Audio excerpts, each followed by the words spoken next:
Sure, my other, yeah. Welcome back to the futuristic episode 43, according to my notes.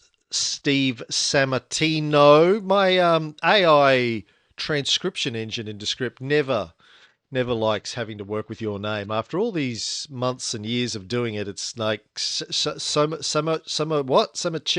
Chico what never gets it right. Doesn't get my name right either, so don't feel bad. Look, bias AI Italian racism is what we're hearing here. And I just want to point that out that they're against us, Systemic. Cam. It's systemic. We Yeah, had to yeah, leave yeah. Italy because the mob got us, and now the technocratic mob, they're after us again. What's the Italian version of anti-Semitic? Is it anti-Romitic? I don't Anti like wogs. it's anti-Wogitic? I I called you a actually wog on the don't know if last there's a term episode. for it. We don't like your type around here. Yeah. Well, it's been a crazy week, Steve, in AI and tech and all of that. It's just so crazy. But I wanted to start with something, if you don't mind. I don't mind. I mentioned last time that my friend Peter Elliard, 88 years old, futurist, um, was in Brisbane with his partner Robin. Had a lovely time with them, but had a lot of conversations about I with AI. Shit, let me start again. I had a lot of conversations with Peter about AI, and Mm, just realized that he wasn't really getting it still. right.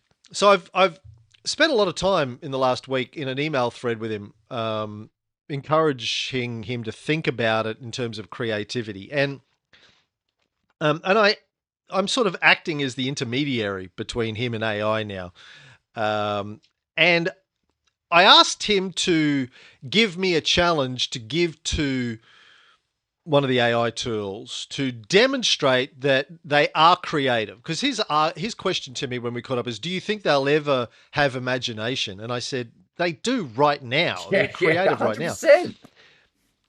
So he came up with this question that he wanted me to see what it could create, that was genuinely creative, built around some of his work. He has these things he calls the 6 pillars of livability.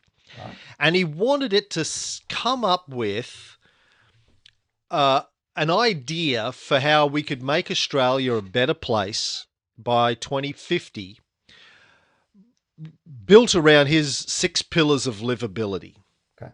So I'm going to walk you through this because Love it. I think it was pretty cool. And he was sort of blown away by this.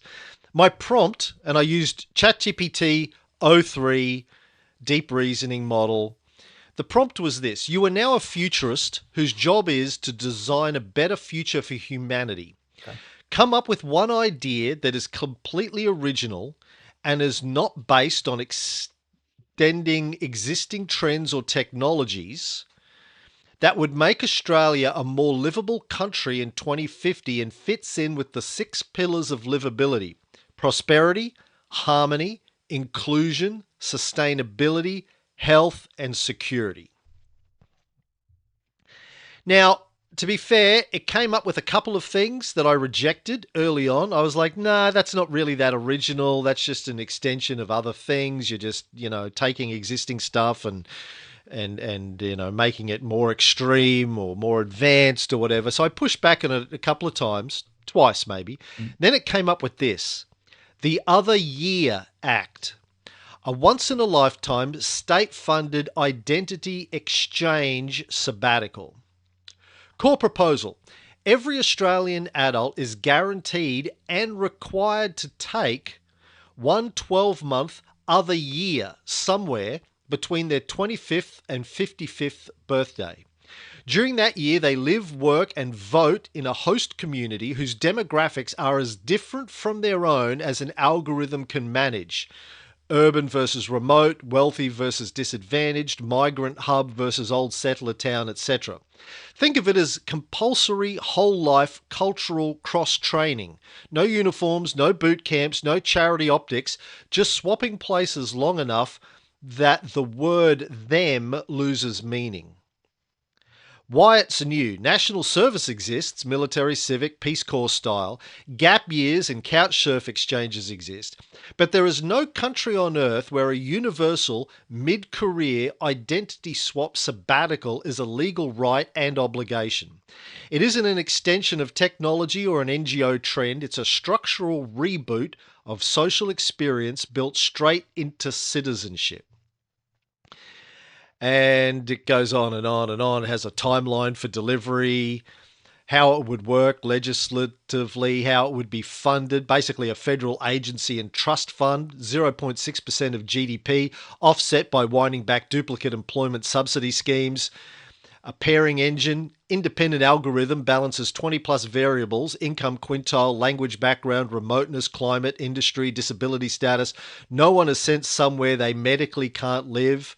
Cost and cover, award wage paid from the trust if the host employer can't. Home mortgage/rent frozen by law for the year. Child option, families can move together or split with travel stipends. Civic rights, temporary enrolment in local council and state electorates. You vote where you live that year. Return and certification, completion internationally recognised cross-cultural competence licence. A hiring premium in both public and private sectors.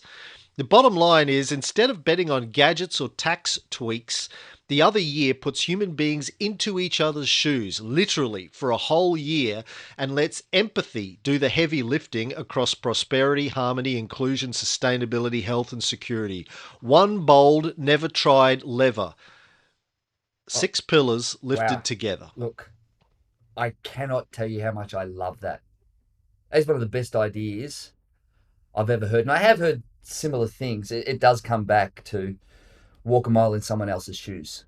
Like, that's it. And it makes sure there's a couple of stones in those shoes and they don't fit properly. Or if you've had stones and shoes with holes in the bottom, you get yourself a nice pair of, a doped pair of Nikes, as Zach De La Rocca said in one of his great songs. And Rambo, too, he had a dope pair of Nikes, son. Look, Um, I was impressed, and Peter was impressed, and here's so 2 points about it.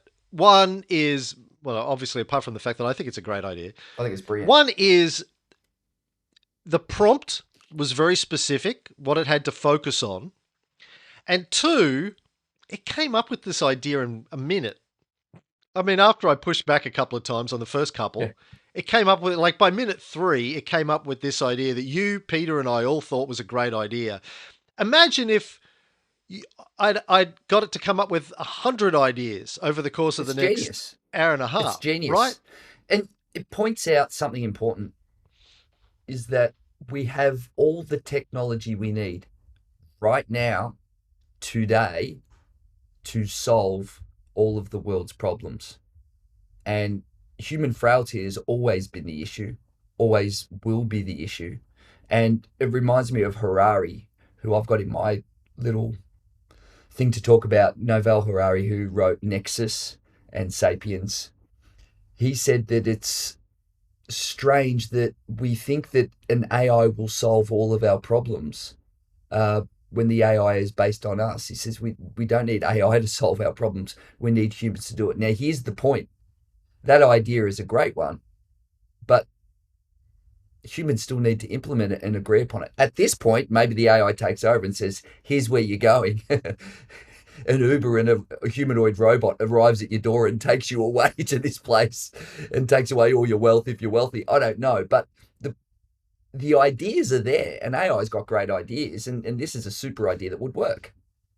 But And it's a bold vision, and one of the things that we lack in Australian politics by design is bold vision. we don't have any. We used to hundreds of years Hmm. ago.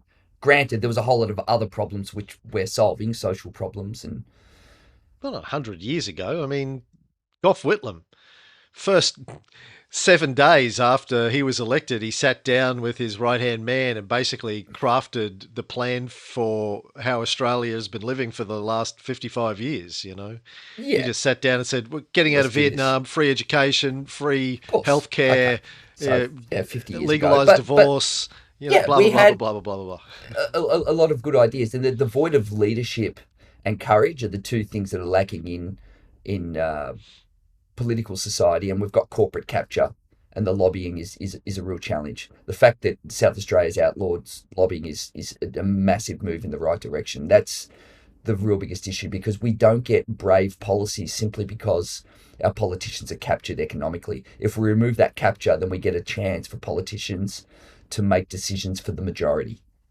right? And we don't I have think that it's chance. also, I think they're also just trying to be a small target, right? If we don't see anything bold, then there's nothing to attack. If it's just more of the same, Well, then they've got to ask themselves the question: what are they there to do? Are they there to make a difference, or to just fringe dwell? Because what we're getting is fringe politics, just small, incremental, nothing bold and strategic and important. Like this would really work, because the issues, as you say, are not technological. We have all of mm, the technology we need to move society forward and create a broader brush of flourishing on those six principles, which are all, I don't think anyone could disagree with those as goals that we should have societally. So they seem pretty good to me. And that idea, I think, would have a dramatic impact mm. if it was implemented. Yeah, it reminds me a little bit of Mormon missionaries. Prissy grew up in Utah, and a lot of her family and friends go do missions when they're 18, 19, 20. That's how Mormon missions work. And usually they get sent to, I think she's got a niece who's in Chile or Argentina or somewhere like that at the moment doing a mission. A lot of Chrissy's siblings went to places like that to do missions. Her father went to France to do his. But a lot of times they end up in very different communities, speaking different languages, different cultural issues, for the wrong reasons. I mean, they're trying to convince them that Joseph Smith looked into a top hat and with some magic rocks and translated some magical plates. But I love that his name's you know Joseph that Smith. I'm so sorry. I love that so much. the idea of sending people into communities like that, you're going to come out of it with a better appreciation of the other. And that's Yeah, why it's called the Other Act, I think. So, anyway, I love just that. proving the point that AI is creative today.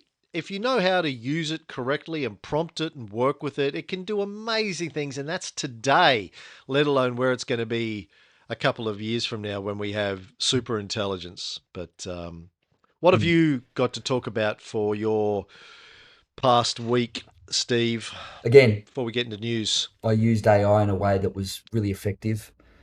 We had some investors from China who are interested in macro 3D. We're raising 5 million in capital.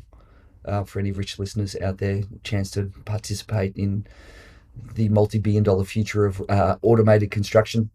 In any case, we've got an IM that they wanted us to send through. Yesterday, I used ChatGPT to translate the IM into Mandarin Chinese written version. As you know, language is really nuanced. The way that I did it was I translated, pieces of the English into ChatGPT, said everything I paste from now on is going to be translated. That's your singular instruction until further notice. Again, prompting well so you don't have to go back and forth and do more keystrokes than needed. Translate it. It's a business based document. You're going to have to make some interpretations on the language we've used, which is quite different in Chinese. I speak a little bit of Chinese. So it came back. And then when I got the English, the Mandarin translation, I would then take that and put it into Gemini and go, now translate this back into English again. And then I compared the two English. Because Mm-hmm. one of the challenges is you've got to know what good looks like. You can't just trust the AI that it did it, because who knows? I can't read Mandarin. So I had a look at it and it was flawless, did not skip a beat. And some of the translations into the nuance for Chinese were just perfect. It was Mm. incredible. Took me to do a 20-page document with financials, technical statements, everything. Took under 2 hours. And I came to a conclusion. Not only did it do an amazing job, and I managed to use two AIs, which is one of the tricks you and I have been talking about a lot. Use more than one Mm-hmm. AI to check the other AI. And it's kind of Mm. almost like a little bit of blockchain, sort of having a number of verifications across something to back reference and check. Not only did it do an extraordinary job, it took 2 hours. Uh, And then I came to the conclusion AI stole a job that would never have existed because we were Mm, never going to hire a translator. It would have cost us too much. It would have taken us 2 weeks. What we would have done is we would have just sent it across and crossed our fingers and say, hopefully someone understands Mandarin pretty well, and understands English. Good mm, luck with that. Let us know. But we sent through a mm, document within a day of them asking, and they're like, wow. Like they were, mm, wow, which surely mm, they know we used AI to do it. mm. And no one lost a job, but new value was created, and potentially $5 million worth of capital is going to flow into Australia, which is then going to create other jobs. And So my to me, that question was an is, example. did you use DeepSeek No, or we didn't use Quen? DeepSeek. We didn't. Why I wouldn't you have used, used a Chinese AI to do that instead of an American AI? Is my question. no reason. I just used the two that were right there in my browser. There you go. The reason is I used the two that were just a mere click away, already open as tabs, is the reason. No reason why I couldn't have. And after that, I thought I could have done this with 4 or 5 or whatever, but the result I got was extraordinary in any case. Uh, because I would have, even if I used DeepSeek, check back more than once. But it really made me realize that I think the biggest thing that's going to happen with AI, a whole lot of things that wouldn't be done without it get done. And Hmm. new value gets created. And when the new value gets created, you get a new multiplier effect, which is a common economic theorem where you spend a dollar, that becomes $1.20, which becomes $1.50, which becomes $3. I mean, that's how the entire economy grows. It's all based on things that don't exist yet that then exist. And to be honest, translators are right in the firing line, right? That's one of the easiest things to get rid of. And we know that. And all of us have to be careful. But our job is to look at where the new value creation is. And I just thought it was a really good example of the multiplier effect and how revenue moves sideways because new Mm, possibilities create new revenue streams. mm. So there was that. Until they gobble up all the revenue streams. Well, if they do, they've got bigger problems than that. And the other one I was really interested in, I've been reading Nexus by Noval Harari, and he's been, and I even sent you a page photo. Just the two ideas of story and bureaucracy is incredibly interesting. Story is the systems of belief and how we translate ideas to each other, big ideas of things that we should, could, and would do or have done. You know, religion, technology, everything's a story. We buy the story first, and the story helps us to believe in myth so that we can invent things. But then he did this overlap with bureaucracy, and bureaucracy is the rules and the methods and the systems that become a requirement, which can sometimes stop things, and sometimes things don't fit into the bureaucratic pages or boxes you've got to fill things in, and just that juxtaposition between the two and how they at, are at incredible points of tension with each other in times of great change because we buy into the story, and then once the story's been sold and everyone agrees, then you build a bureaucracy around that to temper the story and create boundaries so that we can operate effectively within a society. Society requires, the way you coordinate big people and big ideas is through bureaucracy. You need it. And it made me feel about AI is that there is no bureaucracy around it. There's just a bunch of story and independent players just forging ahead without any boundaries at all. And while boundaries, people don't want them when they're innovating. The reason we have clean water and safe roads is because of bureaucratic boundaries, which are really, really important. And they are left wanting at the moment. So I'm only a third of the way through that book, but oh my God, he's just mind blowing. He is just quite possibly the world's greatest thinker. Wow. I'll have to I'll have to go arm wrestle him for that title. That's my title. I'm so sorry. I've trade I'm I've so trademarked sorry. that title. Well, have you really? I hope that you have. World's greatest thinker, TM, self-proclaimed. TM. Yeah, yeah. Yeah, interesting. Well, speaking of bureaucracy and AI, Trump's big beautiful bridge bill passed both houses Oh, did finally. it? Yeah. Oh my God. Did So it's they being manage to adapt the statement that no laws can interfere with the progress of AI? Or is it still in there? to.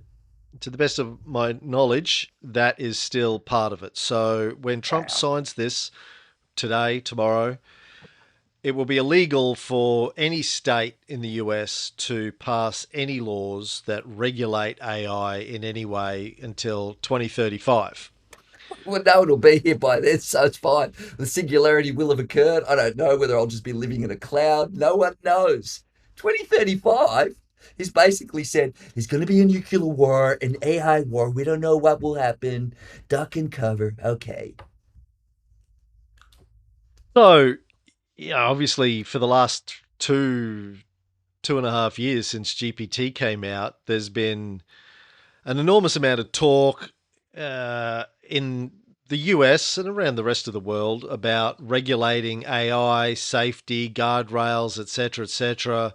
Now the US is not going to regulate it, and I suspect any other country that tries to regulate it, let's say if the Australian government tried to regulate AI, like we've got the safety commissioner that's Mm. been regulating social media, I suspect that the Americans will push back and penalize countries through tariffs, some other mechanism, if you try and regulate AI.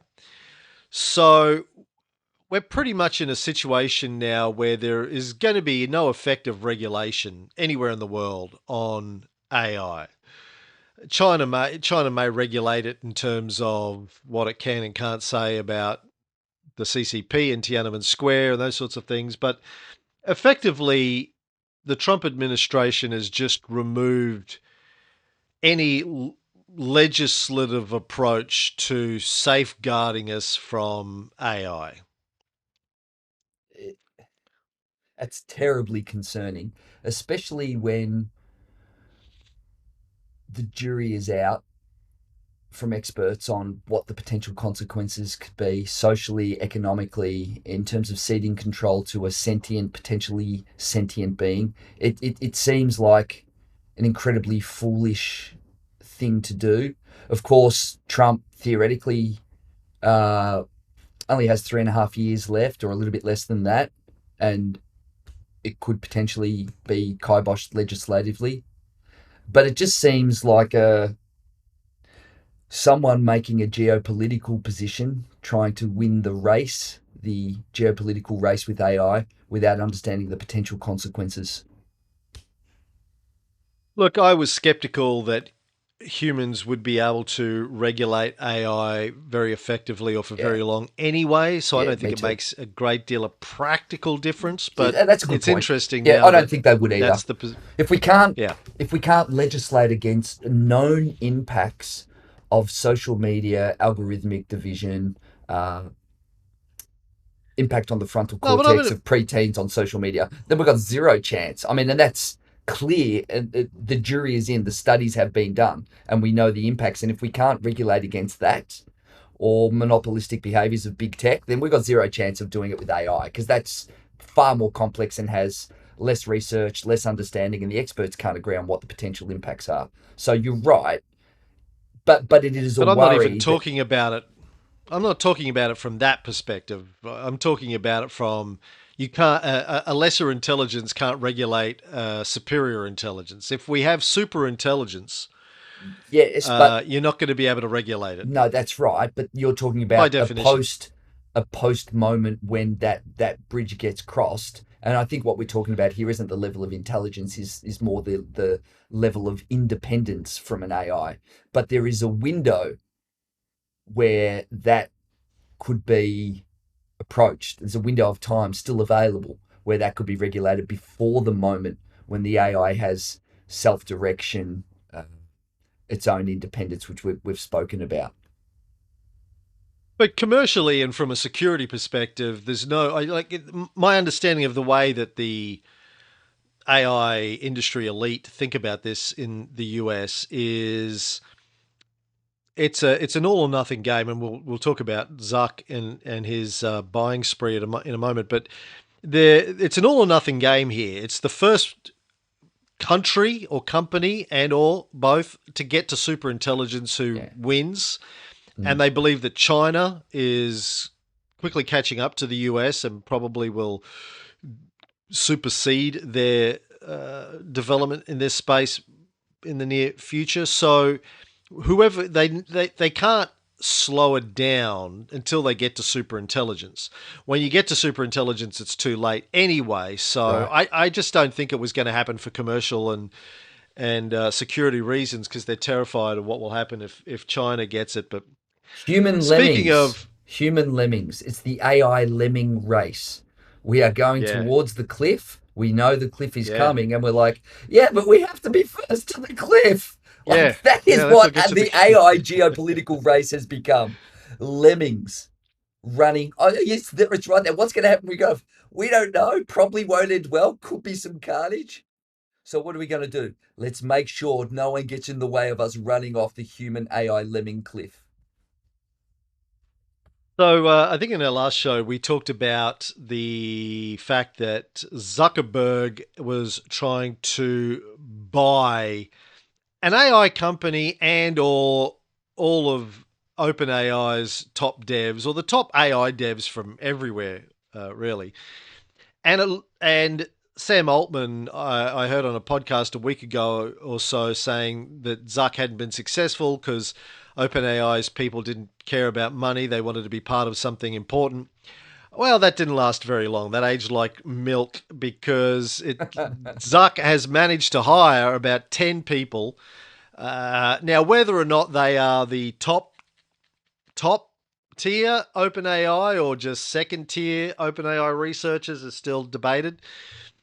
I did hear on a podcast yesterday, somebody was saying that they heard that one of the people that Zuckerberg has hired, the salary package was $1 billion, not just 100 What? million, but $1 billion to get this person. So it must have been a But really the high-end company car going with that there, and some great lunch benefits. but the rationale that this guy is Desh Patel, I think, was giving was interesting. Like Zuck has been trying to buy Ilya Sutskever's startup, SSI, Safe Superintelligence, the guy who was the chief scientist at OpenAI, co-founder, left after the whole Altman firing, rehiring thing. Zuck's been trying to buy his company for about $30 billion. Um, is the rumor. Ilya turned it down, but his co-founder and CEO, Daniel Gross, I think, has just left the company. So he might be going to Meta to be part of their AI play. He might be the guy that's getting $1 billion. But the rationale for paying these sorts of salaries, apart from the obvious one that he wants to win and he wants to suck up all the best people, is interesting because this guy was saying, well, SSI only has about 15 people in it. If you're paying $30 billion to get 15 researchers, and let's say one of them is Ilya, and maybe 10 billion is for Ilya, the other 20 billions for the other 15 researchers, that's basically roughly $1 billion per researcher. So if you're willing to pay $1 billion per researcher to buy a company that they don't have a Yeah, product, you're just yeah. getting the people. Mm. Why not just offer that money directly to the people anyway? Right? Well, it Kind seems of as makes though there's sense. really, and I'm being a bit flippant here, two costs. Yeah, the chips and the server farms and the researcher. That's really all there is. There's only two pieces of the puzzle. A couple of UX designers if you're going to launch something, but there isn't a huge amount in it. So that's your major cost. I found it interesting to see pop up in my social feeds the signings of AI rock stars versus football players like Ronaldo and Messi, and I just thought that was a really nice approximation of where society's become the idolatry of innovators and uh, corporate CEOs, and now it's not just the CEO, it's the star of the club who becomes the rock star now. The coder is the player. I think that that's a really interesting analogy. But again, to me, it points to the inequality in incomes now, where if you're on the right side of some sort of economic equation now, you're going to garner inordinate wealth. The benefits are really being usurped by a few large corporations. We're in a technocratic oligarchy, and this is just another reflection of that. Economically, I get why big tech does it. It makes sense for Zuckerberg to do it. The prize is so big, you can pay it. It's just a really simple economic equation where you look at the cost of acquisition versus the benefits of said acquisition on capital flows. It's actually quite easy. Yeah. But I think socially, it's a bigger reflection of the problems that we face now, where there is that much money floating around. That's why we don't have any of these legislative handbrakes happening. There's too much power and too much money, and this is just another reflection of that. Although, uh, as much as I love watching a football player run around, I do think that it's nice that people who are actually building and making things are, are making more money than someone just kicking around a dead animal filled with air. Yeah, look, I've argued for years that there should be salary caps on everybody, CEOs, I agree. sports players. There should be, I don't care what it is, 1 million, 2 million, 10 million, but there should be I a agree. salary cap on Well, I what think people after can you earn get a paid. certain amount of money and in wealth, no one needs $1 billion. Yeah, having more than a billion, no one even needs 100 million or 50 million. Let's be honest. But to keep the capitalist viewpoint and incentive in people's minds, which is bullshit, because a couple of $1 million and your life's pretty good, I imagine. Um, it should be after you earn $1 billion, you 99% tax, or 90 cents on the dollar is taxed. Once you earn over 5 million, 10 million, whatever the number is, 90% tax. I think that's really simple. My view on how to rein in CEO salaries and sports salaries, I think rather than putting a limit on the top, it's a maximum multiple of the lowest paid person in your company, not the average, but That's the lowest paid interesting. person. Hmm. So the Hmm. CEO can only earn, I don't know what the number is, uh, 50 times what the lowest paid person in the company is. Because then what you've got is a nice alignment where, Mm-hmm. and they have to justify it, but they have to justify their pay rise, the impact on the others within that construct. And I think that Mm. would be a really nice way to do it. So there's no limit. You can earn as much as you want, but we need to Mm. drag society along with us, right? And I Mm. think Mm. whether it's the cleaner or whoever, it can only be a multiple of the lowest paid person in that company. I like that. I knew you'd love it because you're a big long haired communist from Queensland, Big commie. Yeah. big commie. Um, Mark Chen, the chief research officer at OpenAI, sent a memo to staff on Saturday promising they would go head to head with salary discussions with Meta. And there, he said, I feel like someone has broken into our home and stolen something. Please trust that we haven't been sitting idly by. And they've announced that they're basically shutting down the company for, I think it's a week, while they When figure it out. They're closing the doors. What does that mean though in terms of end users? Does it mean what does that mean? Don't know, man. Does It hasn't shutting down the really. company mean the products are no longer available for anyone to use during that week? Does it mean No, that no one's in the office? Do the servers get a little rest and we save some global electricity? Like, what happens? I'm quoting from Wired magazine where they've got somebody off the record telling them stuff. OpenAI is largely shutting down next week as the company tries to give employees time to recharge, according to multiple sources. Executives are still planning to work, those same sources say. Meta knows we're taking this week to recharge and will take advantage of it to try and pressure you to make decisions fast and in isolation. Another leader at the company wrote, according to Chen's memo. If you're feeling that pressure, don't be afraid to reach out. I and Mark are around and want to support you. So I guess they're going to have some people keeping the service up and running, but everyone else has taken the week off to think about their future, what they want to do. Do you want to just take the money and run and hope that Meta can deliver something, or do you want to stay at OpenAI and they try and match the salary offerings? But when people talk about, there's a lot of debate still about LLMs and how much runway the current models have, and whether or not LLMs are going to get us to superintelligence. AGI, by the way, no one's talking about AGI anymore. AGI is just assumed now. Everyone's focused on superintelligence. The AGI thing Thank is God kind for of, that, because we've been pushing that on the futuristic for some time now. yeah.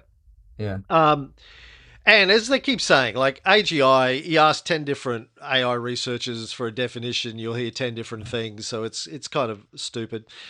But we're, people argue that the current models aren't going to get us there. I have to point to the fact that the people leading these companies are taking billions of dollars of investors' money and capital and investing it in this race. Hundreds of billions of dollars if you factor in building data centers like Mm. Stargate, etc. So they certainly believe that this is going to get them there, and they're spending everything in the bank and then some to get there as quickly as possible. Now, pushback is Zuckerberg also thought that he was going to bring the metaverse into reality for the Wow. last 5 years, and he Yeah. spent billions on that and Yeah, got that was nowhere. just a fever dream where he just did not understand humans. And that's what happens when you're a robot, Mark Zuckerberg. Unless you're a human, it's very, very hard to understand humanity. Speaking of robots, I watched the latest Neuralink update. It was a video that Elon opened, and then a bunch of his top guys were talking about what they've been doing recently. They now have 7 or 8 people with Neuralinks inside of them. They were all on the video talking about their experience. 2 of them were playing Call of Duty using their brains against each other. My first thoughts were, That there was someone out the as back I've really playing Call of Duty, given that he has pretend robots at his launches. Just saying. First of all, as I've said before, who the fuck is going to let Elon anywhere near your brain after the last 6 months? B, Elon seemed quite back to being normal and rational. So either he's off the ketamine or he's had an upgrade to his Neuralink. And I'm starting to think that the last 6 months, he just had a very early version of Yeah, Neuralink in his head and glitchy it was Neuralink. glitchy. Yeah, yeah, yeah. He had to get an update done. But that aside, and the reason I'm still interested is because whether or not the company that puts that brain computer interface into you as Neuralink, someone is going to be doing it. Mm. Obviously, they're not the only company doing BCIs. There were Yep. companies doing it before them. There are going to be companies coming after them. It's the advancement and the innovation and the technology that's interesting. We're all going to have a BCI. And, you talked on the last episode about Kurzweil's view of merging with the Mm. AI. Elon was talking about that basically in his introduction. He was talking about the fact that the human brain, for all of its wonders, is actually quite slow at processing information. And if we have a BCI, we'll be able to process information 1,000 times faster than we can with our carbon based wetware. So, it will, if there are still jobs to be had, at some point become a competitive advantage in the marketplace. If you don't have a BCI, it'll be like going for a sales job in the 90s and not having a driver's license. Yeah. Like if you don't have a driver's license, Yeah, you can't do this. you Yeah. can't be an Uber driver, right? You Yeah. can't be a sales guy. Same sort of thing. And that was my justification for getting a mobile phone in 1989 or 1990 or whatever it was. It was a competitive advantage as a sales rep that I could be contactable by the Yep. office. I could contact my clients, that kind of stuff. It's My not a clients new could contact idea me. that technology becomes some commercial advantage, whether it's having a car, whether it's using a mobile phone, being computer literate, must have computer literacy circa 1993. And then it was like, understand the web and must have a degree, which again, that is putting information into your brain and comes at a cost. And then now, what's the cost of Neuralink? I mean, one of the real dangers of brain computer interfaces is that they become subscription models. I think that's incredibly dangerous. And the fact that you could upgrade your brain but be dependent on a cloud which you don't own or control. And I think that Have you watched the last season of Black Mirror? I have, and the last episode there was extraordinary. I think let's give the listeners a little bit of a spoiler on that one. I haven't seen the last episode. Oh, I I only have. watched the It's first it's couple, extraordinary. but I was talking about the one where the woman has the chip in her brain that Yeah, she requires a does. cloud She has subscription. an injury, a brain injury of sorts, and then they put a Mm. chip in her that she can operate. But what happens is, it's at first it's free, and then they have to upgrade to subscribe, and it has geographic boundaries, so they go away on a trip and she crosses a geographic boundary, and the equivalent of losing 5G, but she loses access to her cloud, and then they can't afford it, so she starts doing contextual advertising in the middle of the day. She'll be like, did you wake up tired in the morning? We'll try She's a teacher Nescafe in a Blend classroom. 43. She starts doing giving ads to the Yeah, students in the yes, and it's classroom. and it's Yeah. really horrible. And then they have all sorts of upgrades you can get, where a dopamine levels get up, and a horny husband does that on a trip where they go away, and she gets crazy horny. And but but the whole thing is that it ends up in a cycle of, it keeps costing you more. You're locked into something with zero escape, and someone else controls your own mind, and you have to subscribe to that, and it becomes more and more draconian and expensive.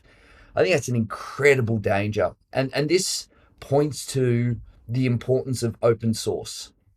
And I think about a lot of things that are of incredible valuable value that are open source, like language, us speaking English or whatever language we want. We can adapt it, we can do what, that's how you end up with dialects, that's how you end up with slang and certain industry vocabulary. This is kind of where we are. It's an extension of language and knowledge, and the fact that that's not open source is a real problem. Mm. Honda rockets. Honda successfully launched and landed its own reusable rocket. Looks very similar to a SpaceX Yeah, it does. rocket and landing. Didn't have the chopsticks, just did a vertical land. And again, this is sort of my point regarding the stuff that Elon's doing, like cutting edge, not necessarily the first, but fast follower kind of stuff with a lot of this stuff if he's not completely innovative. But he's not going to be the only one doing VTOL rockets and reusable, Mm, relandable rockets. There's going to be a whole bunch of companies that are able to catch up and do this sort of stuff. It's the 3 minute mile, right? Once it's yeah. been done, everyone else is going to figure it out. So, we're going to have a whole bunch of players that are going to follow in Elon's footsteps for not just BCIs, but the space race, the rockets, all that kind of Yeah. stuff. But if you haven't seen the video, go look it up. Honda's reusable rocket. It's still amazing, regardless of who does it. So It's super I impressive to looked at it, see. and if you hadn't have told me it was Honda, I would have thought, oh, that was just another one of Elon's things. It, Yeah. it looked exactly the same. Someone who doesn't follow it closely. Uh, which goes to show we need as many substitutes as possible in as many different economic and technological realms. The more overlap and substitution we have, the more competition, the more open things become, and the less draconian that powerful new technology becomes. So everybody's been talking about the Velvet Sundown this week. Steve, I Yes, sent you a link about you these guys did. during the week. So, as people, if you've been reading anything, you've probably heard about this. This band appeared on Spotify, the Velvet Sundown. They've got an album out. They've got now, I think, about 500,000 people subscribed to them on Spotify. But until the last couple of days, there was no evidence that this band exists or has ever existed. There was a lot of people assuming that they're an AI generated artist. Rick Beato on YouTube Yes, I love Rick. threw their music into his AI analysis tool looking for evidence of humans in the recording and couldn't find any. He believed it was AI Yeah, generated music from his AI analysis of the AI songs.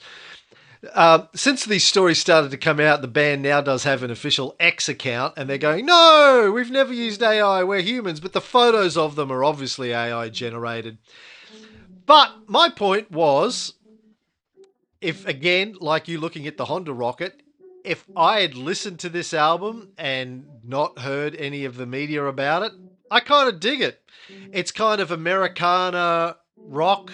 Yeah. Who's playing the piano in your house, by the way? Oh, can you hear that? It's my daughter. Yeah, I was hoping you couldn't hear it. I can hear it. Yeah. Is that bad? Should I go tell her to Um, stop? no, it's okay. It's a little bit of ambient. At first, I thought you were listening to the Velvet Sundown. No.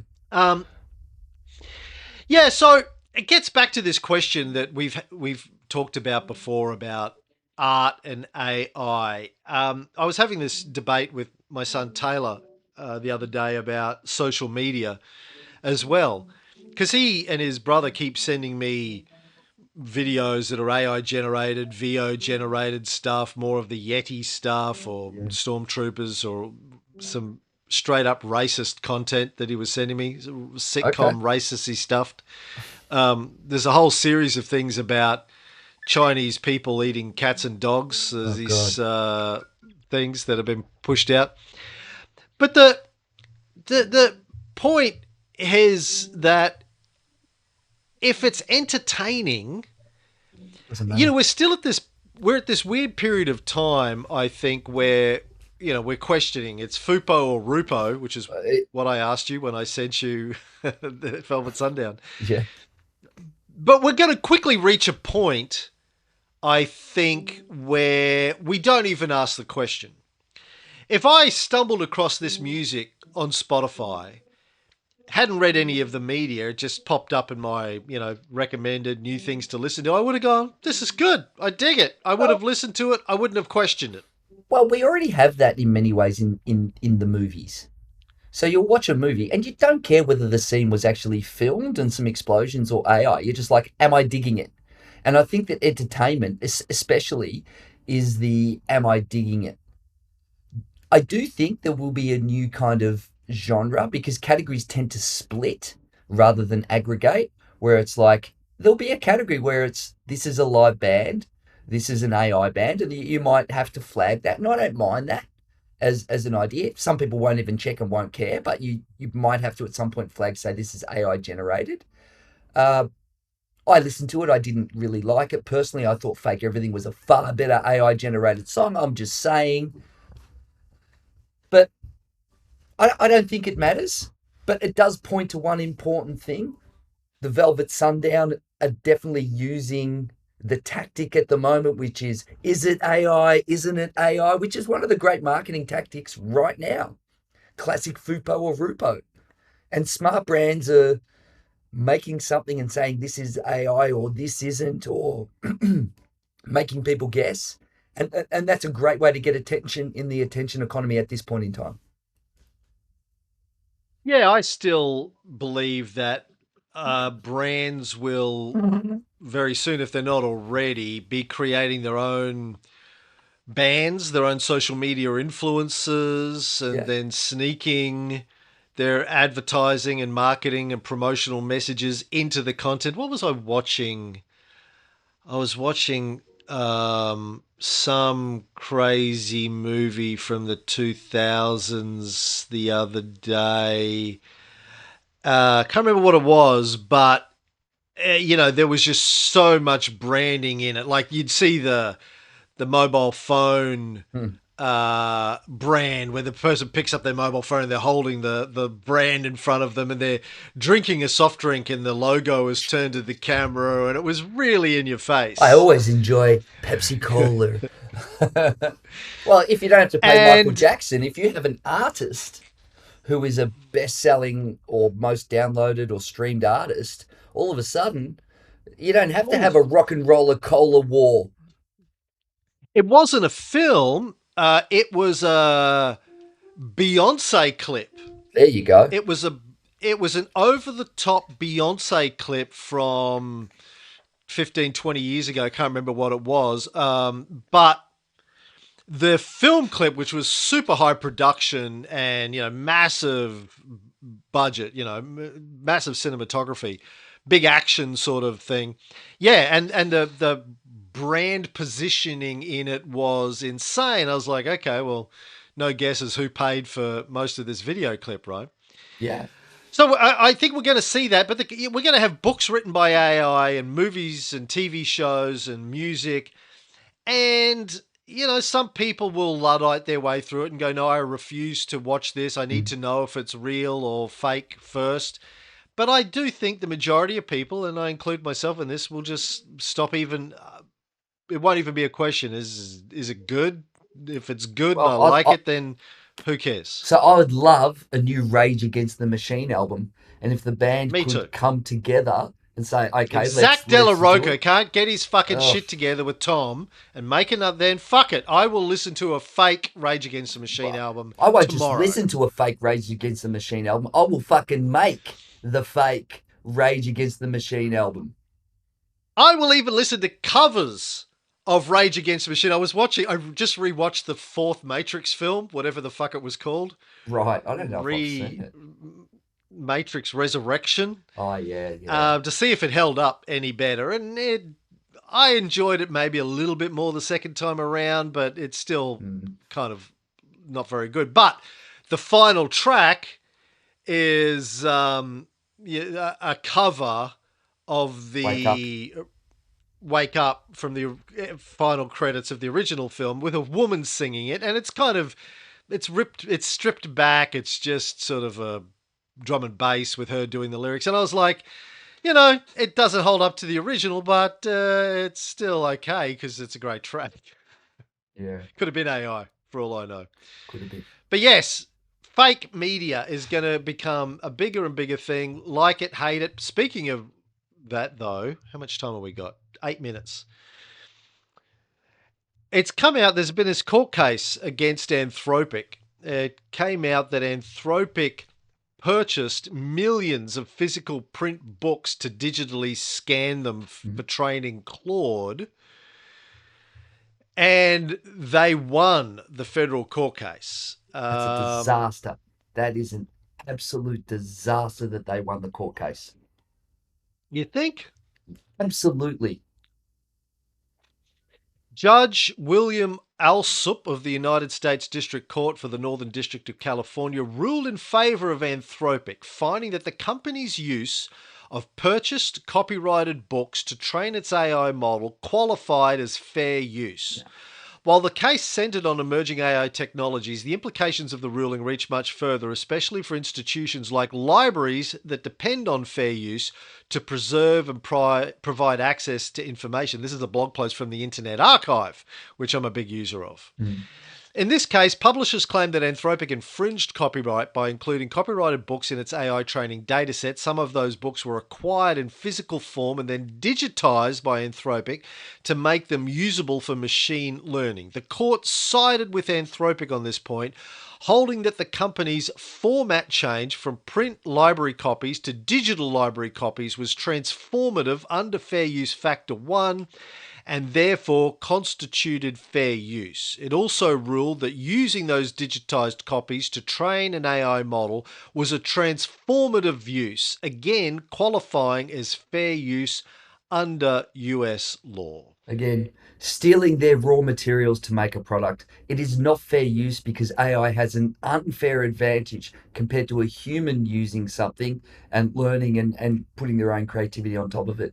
My honest opinion is this is the same disaster that happened when everyone let Google crawl their websites for free in every search engine, and then they stole all the traffic and all the revenue, and they basically just put a thin layer of innovation on top of a whole lot of people's hard work. I think it's a disaster. I think that copyright in many ways is over the top. I cite Disney here, stealing stories and extending the periods of copyright among things. But this doesn't feel as though it is a fair use because you have a non human ability to digest that information and create new value where the original content creator is not in any way rewarded. That's my view. This goes against everything that you've said to me on this show over the last couple of years, Steve. Well, You've just 180'd. You've just tacoed this whole no, thing. I haven't tacoed it. No. I haven't tacoed it. I think the way they went about it and bought copyright materials and put them in there is very, very different to scouring the web. That's what I think. They're two different ways. So if I buy 100 books and read them Mm, on Julius Caesar and then go write my own book on Julius Caesar based on what I've read, yes. that's okay. Yeah, because it's like having a running race with someone running on their legs and someone having a motor vehicle. They're two different things. They're two different categories. They're not the same category. That is fair use if you do that. Because you're not an AI, Cameron. I know you're the world's most intelligent man, but you're not an AI with superpowers. So they're basically scooping everything up and then spitting it out. I think that they should be able to uh, use the books and create the AIs, but I think there should be some form of distribution, even like what the music industry did with radio stations and TVs for years, where they have like a licensing fee or something like that, where you get a distribution, which wouldn't be a lot of money. It'd probably be 50 cents to every author, let's say, if your book's in there, but it would pay homage to the fact that the raw materials come from somewhere. So I think there should be some kind of a licensing or royalty structure where the AIs and the companies running these AIs have to in some way participate in the economy underneath it, which makes what they do possible.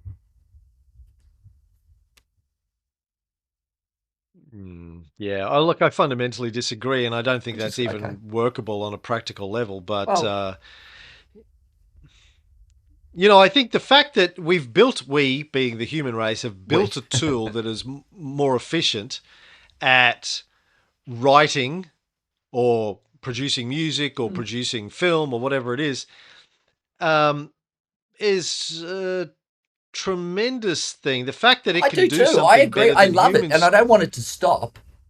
What I just think is, and you're right, practically it's a very, very difficult thing to do, right? It's very difficult. And the music industry tried to stop people from downloading and going streaming and all of that, and it sort of leveled itself out and found a way forward with Spotify and so on. But I do think that there's a precedent within the digital economy where thin layers of innovation, and thin is probably a bit disingenuous, innovation is layered atop something previously, but they historically have not paid for their raw materials, and it's created enormous wealth inequality. It's created too much power into too few hands. And I feel like we haven't learned the lessons of the first digital era, where the large companies basically hoovered up everything with their raw materials, got it free, and distributed it and put more money into fewer hands. I want the technology. I think the technology is good, but I think in some capacity we need to find a way so that the corporations creating this new technology that we all want and I want, and I don't want them to stop, in some way participates in the economy that made it possible. Mm. That's what I'm saying. So what you're saying is we need a UBI. That's what you're saying. No, I'm definitely not saying You that. are. You are. You're just using different words for No, it. no, But no. you're basically saying these It's companies are going to make a UAI, lot of money out of universal this, so author income. Universal they author they income, not universal they need to basic income. redistribute those funds in some way that everyone gets participates in that. So it's a No, no, no. UBI. I'm You talking about just the raw materials, not. I'm talking about the raw materials that went into it. yeah. You're talking about a You got to buy. UBI No, for you got to buy authors. your raw materials, Cam. The basis of a UBI in terms of an AI world is that the AIs, fund it all. Well, there's a better way. Just have AIs run everything, and everything be free, and everyone has access to everything. We It's just remove UBS, money from the economy Universal entirely. Basic Services. Yeah, yeah. All right, we're coming up to an hour, Steve. That's it. We're done. We're out. I You loved good? it. Yeah, I'm so good. Great. I think we covered some That's good good. ground today, and we had some disagreements. And I think no one wants the Mutual Agreement Society on a podcast. I've always said that, Cam. In fact, I've never said it. And if I say I've always said it, I've never said it, and that's the first time.